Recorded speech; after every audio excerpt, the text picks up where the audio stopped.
तर बोलूया आपला टीम इंडियाबद्दल.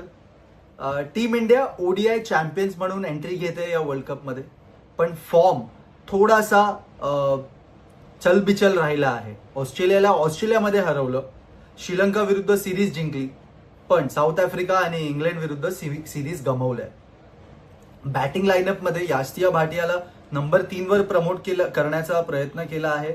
याच्यामुळे जेमी आणि हरमनप्रीत कौर आपल्याला मिडल ऑर्डरमध्ये बघायला भेटतील. इंजरीमुळे अमनजोत कौर आणि काशवी गौतम उपलब्ध नसल्यामुळे बॉलिंग कॉम्बिनेशन मध्ये थोडासा बॅलन्स आपल्याला शोधण्याचा प्रयत्न करताना दिसेल टीम इंडिया. तर माझ्यासाठी प्लेअर टू वॉच आउट या T20 वर्ल्ड कप मध्ये असणार आहे स्मृती मंधना. स्मृती ओडीआय वर्ल्ड कप मध्ये लीडिंग रन स्कोरर होती टीम इंडियासाठी. WPL मध्ये सुद्धा तिचा फॉर्म अप्रतिम राहिला आहे.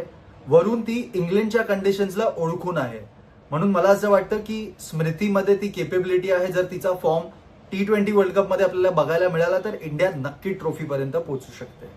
माझा प्रेडिक्शन टीम इंडियासाठी आहे. I see them going to the finals आणि आय एम होपिंग की ट्रॉफी आपल्याकडेच यावी.